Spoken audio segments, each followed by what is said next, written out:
Hello, dear students. We are actually discussing the diversity in living organisms. Yesterday we talked about the species, the concept of species and the definition of the species. And I already told you that there are 1.7 million species present on the earth. And what is the need of classification, or you can say how do we uh, try to learn about these 1.7 million species. That means uh, an individual or a human cannot read about the characters, cannot learn about the features of all these living organisms one by one, and then there arises a need of classification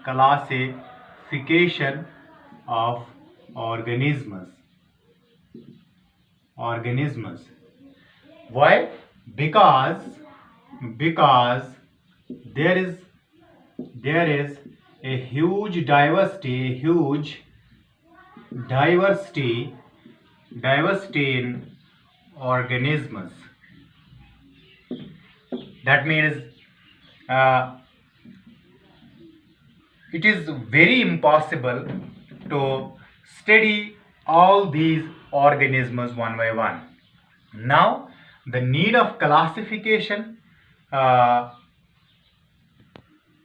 arisen, and this need of classification actually, or grouping of organisms into similar organisms, or making of groups.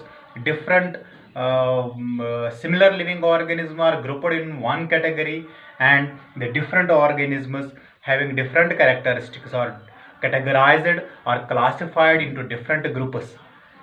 This need of classification, or you can say classification, allows us, you can say classification allows us classification allows us to learn about the characters, about the features or characters of uh, groups of organisms, groups of similar characters of groups of organisms, or groups of similar organisms as a whole. I will give you an example. For example, if we have a group of organisms having similar characters, similar features, we will categorize them, we will group them in a particular group. For example, group A, and this group having similar characters.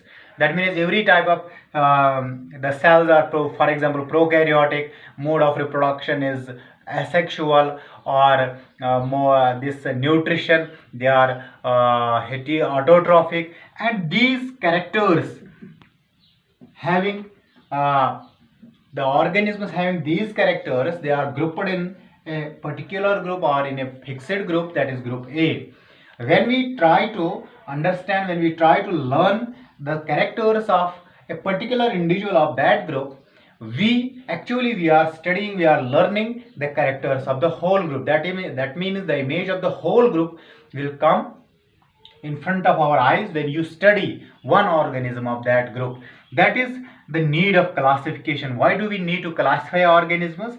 Because 1.7 million species are present on the earth, and these organisms are very diverse in their habitat, in their size, in their cell structure, and it is very impossible for us to study about the characters of these 1.7 million species individually.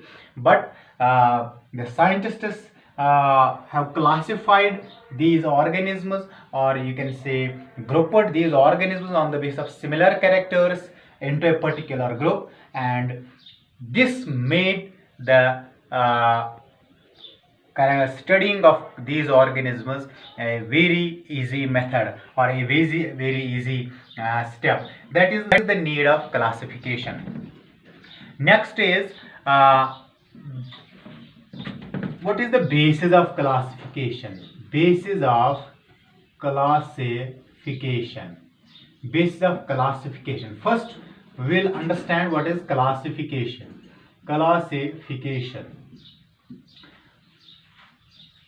First is what is need of classification. That means why it is necessary to classify organisms or group organisms. Classification is actually the grouping of organisms.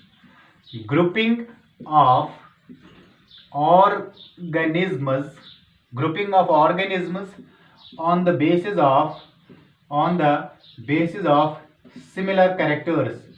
Similar characters into a particular group, and this grouping is referred as classification. Now, on what characters do we classify the organisms? 1.7 million species. Whatever the basis on which we make groups of these organisms, and these bases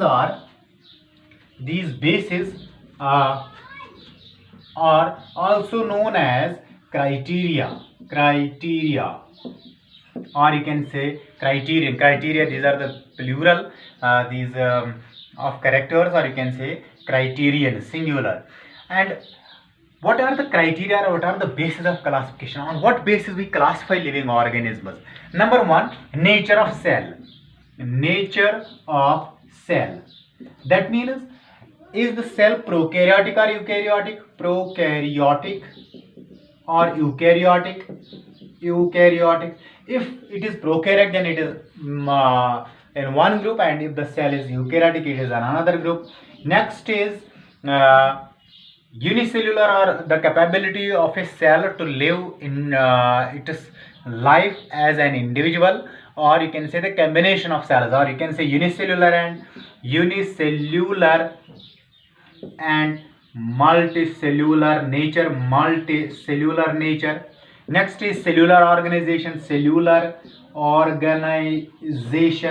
That means if it is multicellular, then at which level the cells are combined, whether it is tissue level, whether it is organ level, whether it is organ system level, and this is cellular organization. These are the actually criteria, or you can say basis of classification. Next is the mode of nutrition. Mode of nutrition. That means is it heterotrophic, autotrophic, or something else? And actually these mode of nutrition is there. Mode of reproduction is there, and these are, you can say, habitat. These are actually all these criteria or basic characters on which you can classify living organisms into different groups. It was the basis, or you can say the criteria of classification. Thank you. Have a nice day.